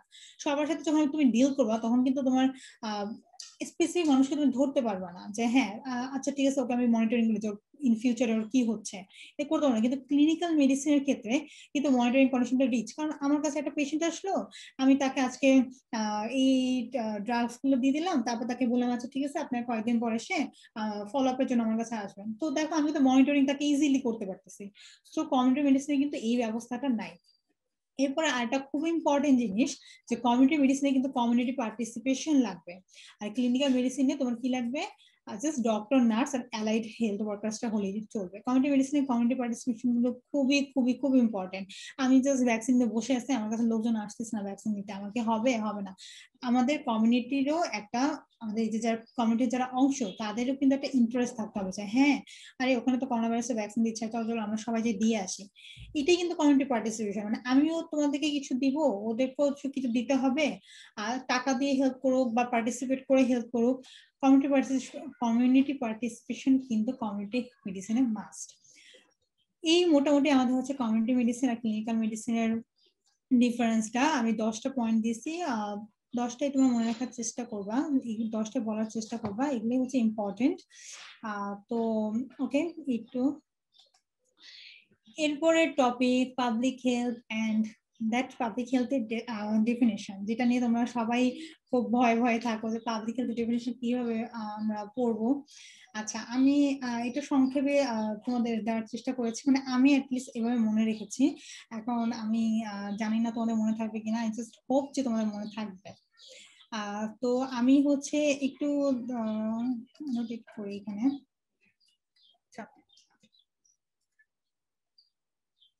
ওকে, আচ্ছা, তো এখন যেটা আমার লাগবে সেটা হচ্ছে যে তো পাবলিক হেলথের ডেফিনেশনটা কিন্তু কে দিয়েছিলেন? সিএ উইন্সলো 1920-তে। ঠিক আছে, এখন এই ডেফিনেশনটা কিন্তু আমার হচ্ছে হুবহু বলা লাগে, কারণ আমি আগে বলেছি যে কোনো ব্যক্তি বা কোনো অর্গানাইজেশন থেকে কোনো ডেফিনেশন যদি দেওয়া হয় সেটা কিন্তু আমাদের হুবহু লেখা লাগবে, অ্যান্ড খুবই লেখা লাগবে, পড়ার কিছুই নাই, এটা পড়া লাগবে, এটা লাগে। রিটেনে তেমন আসে না, যদিও তোমাদের ভাইভাতে ধরে অনেক মেডিকেলে কিন্তু প্রথমে শুরুই হয় পাবলিক হেলথের ডেফিনেশন দিয়ে। আচ্ছা, তো আমি জাস্ট ডেফিনেশনটা একবার পড়ে যাই, তারপর আমি তোমাদেরকে শর্ট ওয়ে দেখে মনে রাখার জন্য আমি বলতেছি। তো ফার্স্টে হচ্ছে কি ডেফিনেশনটা? The science and art of preventing disease, prolonging life and promoting health and efficiency. কিভাবে? Through organised community efforts. কেন? For the sanitation of the environment, the control of the communicable infection, the education of the individual in personal hygiene, the organization of medical and nursing services for early diagnosis and preventive treatment of the disease, and the development of social machinery. কেন? To ensure for every individual a standard of living adequate for the maintenance of health. So organizing these benefits as to enable every citizen to realize his birthright of health and longevity. Okay. আচ্ছা, যাই হোক, তো এখন আমি একটু দেখি জিনিসটা কি। তো আমি ফার্স্টে ধরবো আমার প্রথমে কি, এটা কি একটা হচ্ছে সায়েন্স অ্যান্ড আর্ট। কিসের? Preventing disease, prolonging life and promoting health and efficiency. তাহলে এখানে কিন্তু আমি 3টা পি পেয়ে গেলাম, যে preventing disease, prolonging life and promoting health and efficiency. তাহলে আমি নিচে লিখেছি যে 3P কি, preventing disease, prolonging life and হচ্ছে প্রমোটিং হেলথ অ্যান্ড এফিসিয়েন্সি। তাহলে আমার মোটামুটি প্রথম লাইনটা কিন্তু হয়ে গেল। কিভাবে করব আমি এই কাজগুলো? Through organize community efforts. Community, আমি একটু আগে বলছি যে একটা কমিউনিটির সবার পার্টিসিপেশন থাকা লাগবে কোনো একটা জিনিস সার্ভিস দেওয়ার জন্য, কমিউনিটি কোনো সার্ভিস দেওয়ার জন্য কমিউনিটির সবার একটা অর্গানাইজ এফোর্টস থাকতে হবে। তো আমি এই তিনটা জিনিস করবো কিভাবে? Through organize community efforts. কেন করব? সেই জিনিসটা যদি আমি 4টা লাইন যদি আমি একটু নেমোনিক্স দিয়ে মনে রাখি না, তাহলে আমাদের মোটামুটি হাফ সংজ্ঞাটা কিন্তু হয়ে যাচ্ছে। তাহলে আমি এখানে ফার্স্ট লিখছি এস। এস দিয়ে কি? স্যানিটেশন অফ দ্য এনভায়রনমেন্ট, ঠিক আছে। এরপর আমি লিখেছি সি। সি দিয়ে কি? Control of the communicable infection. তারপর ই দিয়ে কি? Education of individual in personal hygiene. তারপর হচ্ছে ও দিয়ে কি? Organization of medical and nursing services. D দিয়ে কি? Development of social machinery. তো দেখো SCO এই দিয়ে যদি আমরা মনে রাখি তাহলে কিন্তু আমাদের মোটামুটি দেখো 5টা লাইন কিন্তু একদম মুখস্থ হয়ে যাচ্ছে। এরপরে এই কাজগুলোর জন্য আমার পাবলিক হেলথ লাগবে। তারপর আমি কি করব? এগুলো করে আমি কি করব? এগুলোতে আমরা এনশিওর করব। কি এনশিওর করব? যাতে করে এভরি ইন্ডিভিজুয়াল এমন একটা লিভিং স্ট্যান্ডার্ড পায়, সে যাতে করে তার হেলথটাকে মেনটেন করতে পারে। এমন একটা লিভিং স্ট্যান্ডার্ড পাবে, সেটা অ্যাডিকুয়েট হবে। কেন অ্যাডিকুয়েট থাকবে? তার হেলথটা মেনটেন করার জন্য। এবং এই যে যত কিছু বললাম, এই সব কিছু বেনিফিটস আমি কেন অর্গানাইজ করব? যাতে করে একটা একটা স্টেটের প্রত্যেকটা সিটিজেন তোমার রিয়েলাইজ করতে পারে তার বার্থ রাইট, তার জন্ম অধিকার। কি জন্ম অধিকার? হেলথ এবং লংগিভিটি।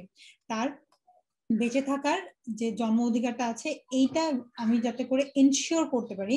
এই এনশিওর করার জন্য আমি যে স্টেপস গুলো অর্গানাইজ করছি কমিউনিটি এফোর্টস এর মাধ্যমে, এইটাই হচ্ছে পাবলিক হেলথ। আই থিঙ্ক তোমাদের ডেফিনেশনে কোনো সমস্যা নাই, মানে ইজি ওয়ার্ডস দিয়ে লেখা আছে।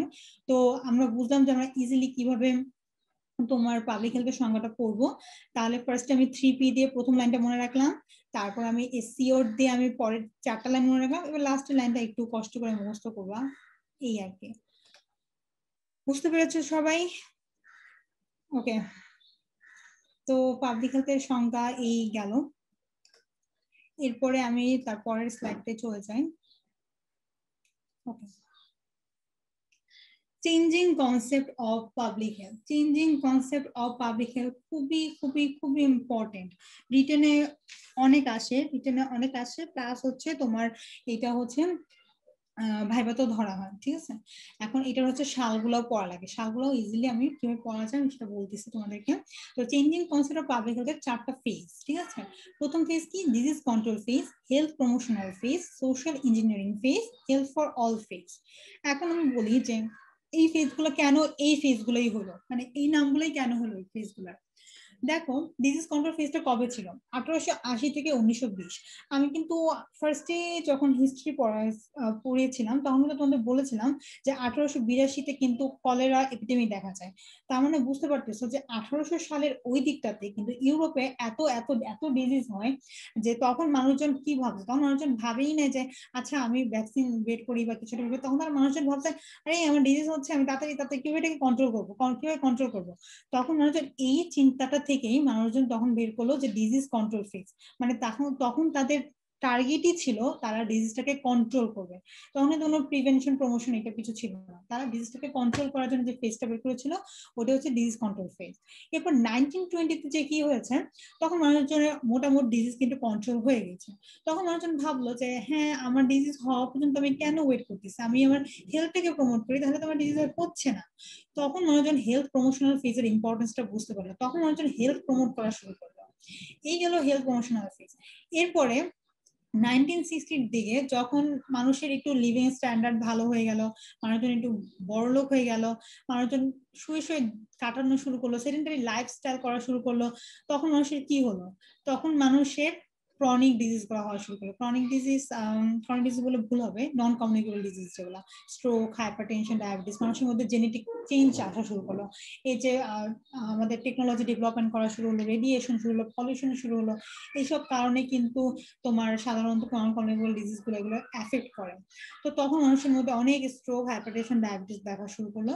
মানুষজন ভাবলো যে হ্যাঁ এগুলো তো আর আমি তোমার ভ্যাকসিন দিয়ে কন্ট্রোল করতে পারতেছি না, তাই না?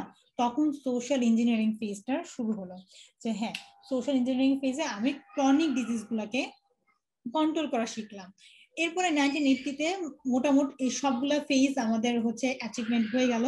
এখন মানুষজন ভাবলো হ্যাঁ এখন আমি ফেজ কেন আমি শুধুমাত্র আমি নিজে কেন পাবো, এই হেলথটা কেন সবাই পাবে না? অবশ্যই সবাই পাবে।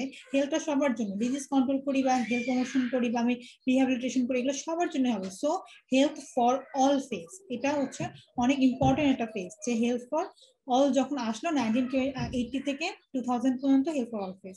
এখন সালটা কেন লাগে, সালটা ইজিলি বললাম যে 40-40-20-20, 1880 থেকে 1920 40 ইয়ার্স, আর 1920 থেকে 1960 40 ইয়ার্স, 1960 থেকে 1980 20 ইয়ার্স, 1980 থেকে 2000 পর্যন্ত 20 ইয়ার্স। তাহলে ইজিলি আমাদের এখন সালটা মনে থাকবে যে 40-40-20-20। চারটা ফেজ কি কি? Disease control phase, health promotional phase, social engineering phase, health for all phase. এখন এগুলোর মধ্যে টাইম আছে, আমি হচ্ছে তোমাদের ডিটেলসে বলি। আচ্ছা, বেশি ডিটেলসে বলবো না, তোমাদের অনেকেই রোজার মধ্যে অনেকে টায়ার্ড হয়ে যাবো। আচ্ছা, একটু হালকা করে বলে দিই। ডিজিজ কন্ট্রোল ফেজ আমি একটু আগেই বললাম যে মানুষের গোলটা কি ছিল, আমরা ডিজিজটাকে কন্ট্রোল করবো। আর ডিজিজটাকে কন্ট্রোল করবো কি হবে? আমাদের ডিজিজ এজেন্টটা মেইনলি থাকে কোথায়? এনভায়রনমেন্টে তো থাকে, তাই না? তো তখন হচ্ছে মানুষ ভাবলো আচ্ছা ঠিক আছে, আমার হচ্ছে নিজের ফিজিক্যাল যে এনভায়রনমেন্টটা, আমি যে ফিজিক্যাল এনভায়রনমেন্টে থাকি, এই এনভায়রনমেন্টটাকে কন্ট্রোল করবো। এই এনভায়রনমেন্টটাকে কন্ট্রোল করার জন্য আমার কি কি টার্গেট খোঁজা লাগবে? তো আমার হচ্ছে লাগবে হচ্ছে ক্লিন অ্যান্ড সেফ ওয়াটার। আমি ক্লিন অ্যান্ড সেফ ওয়াটার খাবো, তাহলে আমার হচ্ছে ওয়াটার বর্ন ডিজিজ গুলো আর হবে না। আমার ক্লিন সারাউন্ডিং লাগবে, আমার পরিষ্কার পরিবেশ লাগবে, আমার বাসার একটা হোলসাম কন্ডিশন লাগবে, আমার বাসাটা পরিষ্কার থাকা লাগবে। এবং কন্ট্রোল করবো কি অফেন্সিভ ট্রেড। অফেন্সিভ ট্রেড কি জিনিস? এই যে পশু পাখির ময়লা আবর্জনা, এই যে বিভিন্ন তোমার ফ্যাট, গ্রিজ, অয়েল, এইসবের যে ফ্যাক্টরি গুলো, এগুলো হচ্ছে অফেন্সিভ ট্রেড। এগুলো কন্ট্রোল করতে হবে। এগুলো কন্ট্রোল না করলে মানুষ হচ্ছে ডিজিজ হবে, কারণ এগুলো আলটিমেটলি তোমার এনভায়রনমেন্টকে পলিউট করবে। এনভায়রনমেন্টকে পলিউট করা মানে কি? আমার ডিজিজটা ডেভেলপ করা। তো মানুষজন ডিজিজ কন্ট্রোল কি করলো? তার এনভায়রনমেন্টটাকে কন্ট্রোল করা শিখলো। এই জন্য তারা কি কি অ্যাপ্রোচ নিয়েছিল দেখো, তারা হচ্ছে কিছু রেগুলেটরি অ্যাপ্রোচ নিয়েছিল, যেমন হচ্ছে তারা স্যানিটারি লেজিসলেশন ব্যবস্থা করেছিল, আইনানুগ ব্যবস্থা নিয়েছিল, যে হ্যাঁ এইখানে এই ময়লা ফেলানো যাবে না, তাহলে তোমার হচ্ছে ফাইন হবে। এই টাইপ হচ্ছে স্যানিটারি লেজিসলেশন নিয়েছিল। তারপর তারা কিছু সার্ভিস দেওয়া শুরু করলো। কি কি সার্ভিস? ওয়াটার ডিসইনফেকশন করা শুরু করলো এবং এক্সক্রিয়েটা ডিসপোজাল করা শুরু করলো। আর এডুকেশনাল তো আছে, যে তারা হচ্ছে ক্লিননেস সম্পর্কে সবাইকে অ্যাওয়্যার করা শুরু করলো। এই মোটামুটি আমাদের হচ্ছে ডিজিজ কন্ট্রোল ফেজটা এভাবেই কেটে গেল। এরপর আমাদের আসে হচ্ছে health promotional phase. Health promotional phase আমি একটু আগে আবার বললাম যে হেলথটাকে প্রমোশন করলাম, শুধু কি আমার হেলথ প্রমোশন করলে হবে না? আমি নিজের হেলথ প্রমোশন করে আমি নিজের বাসা থেকে ময়লা বের করে বাইরে ফেলে দিলাম, তাহলে তো হবে না। আমার পুরো কমিউনিটিটাকে পরিষ্কার রাখতে হবে। সো আমার এখানে গোলটা কি ছিল? Promotion of individual as well as community health. তার মানে আমার নিজের হেলথটাকে প্রমোট করা লাগবে, ইনক্লুডিং কমিউনিটি হেলথ। তো এর জন্য আমার এইম কি ছিল? আমার আমার হচ্ছে মর্টালিটি আর মরবিডিটি হচ্ছে ডিক্রিজ করতে হবে, আর হচ্ছে আমার লাইফ এক্সপেক্টেন্সিটাকে হচ্ছে বাড়াতে হবে। তারপরে এই জন্য আমি কি কি অ্যাপ্রোচ নিব? যেহেতু এটা হেলথ প্রমোশনাল, এখানে কিন্তু আমার কোনো ডিজিজ নাই, আমি যে প্রমোশন করবো। এখন সবচেয়ে বেশি ডিজিজের প্রতি সাসেপ্টেবল কারা থাকে সাধারণত? একটা বাচ্চা থাকে, একজন মা থাকে, স্কুলে যারা আমরা যাই তারা থাকে, এবং ইন্ডাস্ট্রিয়ালে যারা থাকেন, ইন্ডাস্ট্রিতে যারা জব করেন তারাও কিন্তু তোমার মোটামুটি ডিজিজের প্রতি সাসেপ্টেবল থাকে। বা যখন তোমরা ওই রিলেটেড টপিক গুলো যখন কমিউনিটি মেডিসিনে পড়বা, তখন দেখবা যে তারা কত কিছুর প্রতি তারা মানে ভালনারেবল।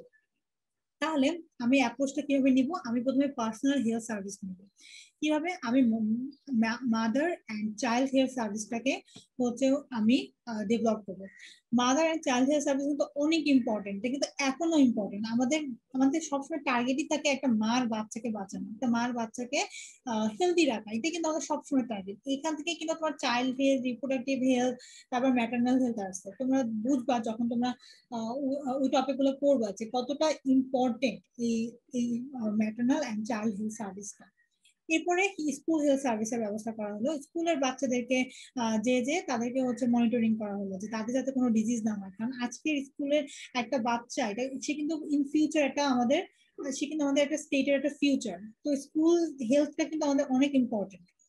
এবার হচ্ছে ইন্ডাস্ট্রিয়াল হেলথ সার্ভিসেসটাকেও আমাদের ডেভেলপ করা হবে, প্লাস শুধুমাত্র আমরা ফিজিক্যাল সার্ভিস গুলো দিব না, আমাদের কিন্তু মেন্টাল হেলথ আর রিহ্যাবিলিটেশন সার্ভিস গুলো দেওয়া হবে। এখন কিন্তু আজকালকার যুগে কিন্তু মেন্টাল হেলথটা মানে এত বেশি একটা বার্নিং ইস্যু, কারণ সবাই যেভাবে টেকনোলজির প্রতি এখন বেশি ইনভলভ হয়ে গেছে, যে মানুষের জন্য ফিজিক্যাল অ্যাক্টিভিটি কমে যখন গেছে, মানুষ এখন মেন্টালি কিন্তু সবাই ডিপ্রেসড। তো এখন কিন্তু মেন্টাল হেলথটাকে রক্ষা করাই কিন্তু অনেক বড় একটা বার্নিং ইস্যু। এরপরে এটা গেল আমার পার্সোনাল হেলথ সার্ভিসেস। এরপর আমি কমিউনিটি ডেভেলপমেন্ট প্রোগ্রাম করা হলো, কি কি করা হলো, ইমিউনাইজেশন এর ব্যবস্থা করা হলো, প্লাস প্রভিশন করা হলো কি adequate food and proper nutrition. ব্যাস, এই আমার হেলথ প্রমোশনাল ফেজটা হয়ে গেল। এরপরে আমরা পড়বো হচ্ছে সোশ্যাল ইঞ্জিনিয়ারিং ফেজ। কিসের জন্য বলেছিলাম? ক্রনিক ডিজিজের জন্য বলেছিলাম। এটার গোল কি ছিল? যে প্রিভেন্ট করবো ডিজিজেস গুলা, প্রমোশন করবো হেলথ এবং লাইফটাকে প্রলঙ্গেট করবো। তাহলে এটার জন্য আমার এম কি ছিল? Prevention, treatment, rehabilitation of chronic diseases and behaviour disorder. এই জন্য আমি অ্যাপ্রোচ নিব হেলথ এডুকেশন করবো।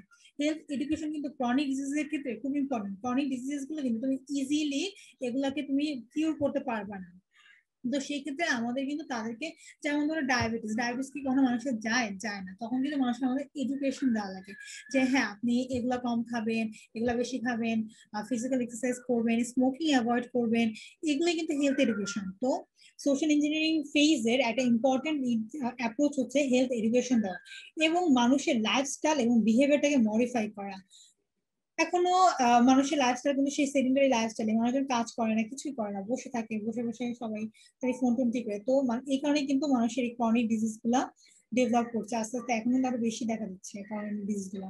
সো মানুষের লাইফস্টাইলটাকে মডিফাই করতে হবে, অনেক ফিজিক্যাল অ্যাক্টিভিটি করতে হবে, যেগুলো তোমার রিচ ফুড গুলা কিন্তু কম খেতে হবে। আচ্ছা, এই গেল আমার মোটামুটি সোশ্যাল ইঞ্জিনিয়ারিং ফেজ। আমি তিনটা ফেজ অলরেডি করে ফেললাম।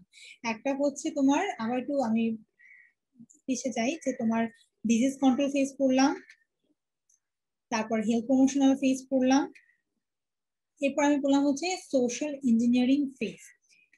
এখন খুবই খুবই খুবই ইম্পর্টেন্ট, এখন সবাই শুনছো হেলথ ফর অল ফেজ, সবাই নামটা শুনছে health for all. Health for all এর মূল কথাটা কি? মূল কথাটা হচ্ছে যে attainment by all citizens of the world. মানে কি অ্যাটেইনমেন্ট? মানে কি পাওয়া, তারা পাবে, পৃথিবীর সব সিটিজেন কি পাবে? বাই দ্য ইয়ার অফ 2000 ইয়ারের মধ্যে এমন একটা লেভেল অফ হেলথ পাবে যেটা কি পারমিট করে, যে তারা যাতে করে একটা সোশ্যালি এবং ইকোনমিক্যালি প্রোডাক্টিভ লাইফ লিড করতে পারে। তাহলে হেলথ ফর অল এর আমার মূল এটা কি আসলো, যে তোমার attainment by all citizens of the world by the year of 2000 of a level of health that will permit them to lead a socially and economically productive life. তাহলে এটা কিন্তু মুখস্থ করা লাগবে হেলথ ফর অল এর main যে থিমটা। এরপরে হেলথ ফর অল এর আরো কিছু থিম আছে, যেটা হচ্ছে ইকুইটি অফ হেলথ। হেলথের সবার জন্য ইকুইটি থাকা লাগবে। ইকুইটি এন্ড ইকুয়াল এর মধ্যে কিন্তু ডিফারেন্স আছে। ইকুয়াল হচ্ছে সবার মধ্যে সমানভাবে ভাগ করে দেওয়া, ইকুইটি মানে হচ্ছে যার যত বেশি দরকার অ্যাকর্ডিং টু দ্য নিডস ভাগ করে দেওয়া। আমার যে ওর বেশি দরকার আমি ওকে দিব, সুযোগ করে দিব, এটাই হচ্ছে equity of health. Universal coverage, সবাই পাবে একটা হেলথ সার্ভিস, সবাই পাবে, তাহলে আমি তুমি পাবো না, পৃথিবীর সবার জন্য এটা পাওয়ার অধিকার আছে, এটাই হচ্ছে ইউনিভার্সাল কভারেজ। কমিউনিটি পার্টিসিপেট করবো, আমি আগেই বলছি কমিউনিটি পার্টিসিপেশন থাকতে হবে। জাস্ট তুমি আমি দিতে চাচ্ছি সে নিবে না, বা ধরো একটা এলাকায়, ধরো একটা এলাকায় আমি টিউবওয়েলের ব্যবস্থা করবো, যে ধরো আর্সেনিক যে এলাকায় বেশি দেখা দিয়েছে, এখন সেই এলাকাটা অনেক গরিব, তাদের হচ্ছে ওরকম টাকা পয়সা নাই, বা সেখানে তোমার কোনো সরকার বা দিচ্ছে না টিউবওয়েল, তখন কিন্তু কি করতে পারে, তখন কমিউনিটি দেখবা যে মেইন যে ব্যক্তি যে থাকে ওই কমিউনিটিটার যে লিডার থাকে, সে কিন্তু কিছু পরিমাণে টাকা দিতে পারে, সে টাকা দিয়ে সে টিউবওয়েলটা সে তৈরি করে দিল। তাহলে এটা কিন্তু তার পক্ষ থেকে ওই সার্ভিসটার জন্য কমিউনিটি পার্টিসিপেশন। তো দেখো কমিউনিটি পার্টিসিপেশনটার স্কোপটা কিন্তু কত এক্সটেন্ডেড। জাস্ট আমি পার্টিসিপেট করলাম এইটুকু না, টাকা দিয়ে হেল্প করা বা তোমার কিছু এলিমেন্টস দিয়ে হেল্প করা, সবকিছুই কিন্তু কমিউনিটি পার্টিসিপেশনের আন্ডারে পড়ে। এরপর হচ্ছে integration between health and health related sectors. আমি একটু আগে তোমাদের যখন অবজেক্টিভস করিয়েছিলাম তখনই বলেছিলাম যে শুধু হেলথ সেক্টরের মধ্যে আমাদের ডিপেন্ডেন্ট থাকলে হবে না, একটা মানে একটা হেলথ মেনটেন করার জন্য কিন্তু অনেকগুলা মিনিস্ট্রির হেল্প লাগে, ঠিক আছে? কি কি, যেমন তোমার হচ্ছে ধরো এগ্রিকালচার, তারপর হচ্ছে যদি ফুড ইন্ডাস্ট্রি লাগবে, তারপর এডুকেশন ইন্ডাস্ট্রি লাগবে, তারপর তোমার পাবলিক হেলথের আলাদা যে ইন্ডাস্ট্রি আছে তাদেরকেও লাগবে। তো একটা হেলথ ফর অল যদি আমি হচ্ছে ইনশিওর করতে চাই, আমার হেলথ এবং হেলথ রিলেটেড যে সেক্টরস গুলো আছে ওগুলোর মধ্যে একটা সম্পর্ক লাগবে। ওকে, এরপর আমি পড়ি যে টার্গেট কি কি। টার্গেট হচ্ছে প্রথমেই আমার ভালো খাবার খেতে হবে, আমার নিউট্রিশিয়াস ফুড খেতে হবে, রিচ ফুড অ্যাভয়েড করতে হবে, ফ্যাটি ফুডস গুলো অ্যাভয়েড করতে হবে, ভেজিটেবল খেতে হবে, ঠিক আছে? তারপর হচ্ছে আমার কি এসেনশিয়াল ড্রাগ প্রভিশন করতে হবে, যখন ডিজিজ হবে আমার সেফ ইফেক্টিভ ড্রাগটাকে হচ্ছে প্রোভাইড করতে হবে। এরপরে একটা ইম্পর্টেন্ট জিনিস যে তোমার প্রোভাইড করতে হবে কি adequate supply of drinking water. Drinking water কিন্তু এখন অনেক বেশি একটা বার্নিং ইস্যু, এখন কিন্তু ড্রিঙ্কিং ওয়াটারের অনেক অভাব, এখন এত বেশি পলিউশন হচ্ছে। সো আমাদের ইনশিওর করতে হবে যাতে সবাই সেফ ড্রিঙ্কিং ওয়াটার পায়। এরপরে বেসিক স্যানিটেশনটাকে হচ্ছে প্রোভাইড করতে হবে, and immunization of children against 6 common diseases। এই জিনিসটা কিন্তু অনেক বেশি ইম্পর্টেন্ট, এখন কিন্তু 6 না, এখন ইপিআর এর আন্ডারে 10টা ডিজিজের এগেইনস্টে ইমিউনাইজ করা হয় বাচ্চাকে, আগে 6 ছিল। আচ্ছা, এটা কিন্তু দরকার, একটা বাচ্চা জন্মের পর কিন্তু অনেক অনেক ডিজিজের প্রতি তারা সাসেপ্টেবল থাকে, তখন এই বাচ্চাটাকে হচ্ছে আমার তোমার প্রোটেক্ট করার জন্য কিন্তু তাকে আমার ইমিউনাইজ করে দেওয়া লাগে, ঠিক আছে? এটা কিন্তু অনেক বড় অ্যাচিভমেন্ট তোমার হেল্প ফর। তাহলে হেল্প ফর অলটা আমরা পড়ে ফেলেছি। এখন আমি ফার্স্ট দিন পড়িয়েছিলাম তখন আমি বলেছিলাম যে হেলথ টিম, যে কমিউনিটি মেডিসিনে কারা দেয়, কমিউনিটি মেডিসিনে কম্প্রিহেন্সিভ হেলথ কেয়ারটা কারা দেয়, আমি বলেছিলাম যে একটা হেলথ টিম দিবে। এখন একটা হেলথ টিম কারা, কেন এরা হেলথ টিম? ওকে, হেলথ টিম আমি এখানে কিছু দেখো আবার কিওয়ার্ডস ধরে নিয়েছি যে হেলথ টিম হচ্ছে একটা গ্রুপ অফ পার্সন তারা কি শেয়ার করবে, তারা শেয়ার করবে common goal and common objectives, তাদের common goal and common objectives থাকবে। এই common goal and common objectives কি দিয়ে ডিটারমাইন করা হবে, কমিউনিটি নিডস। আমার কমিউনিটিতে এখন ভ্যাকসিনের দরকার, আমি ভ্যাকসিনেশনের জন্য একটা গ্রুপ অফ পার্সনকে নির্বাচন করলাম, তারাই হেলথ টিম। বুঝেছো এইটুকু? এরপর হচ্ছে end toward the achievement of which, কি অ্যাচিভমেন্ট করবে, each member of the team, প্রত্যেকটা মেম্বার, টিমের প্রত্যেকটা মেম্বার কন্ট্রিবিউট করবে in according with his or her competence and skills. যেমন একটা ধরো যে যে ভ্যাকসিন দিবে সে, তার স্কিল আছে ভ্যাকসিন দেওয়ার, তাই সে ভ্যাকসিন দিচ্ছে, যে এটা প্রমোট করতেছে তার প্রমোশনের স্কিল আছে তাই সে প্রমোট করছে। তার মানে একটা টিম, একটা হেলথ টিমে যারা থাকবে তাদেরকে প্রত্যেকে পার্সোনাল লেভেল থেকে তাদের যে কম্পিটেন্স এন্ড স্কিল আছে সেই অনুযায়ী তাদেরকে কাজ করতে হবে, কমিউনিটি নিডটাকে সামনে রেখেছে, হ্যাঁ কমিউনিটির দরকার আছে তাই আমি এই কাজটা করতেছি।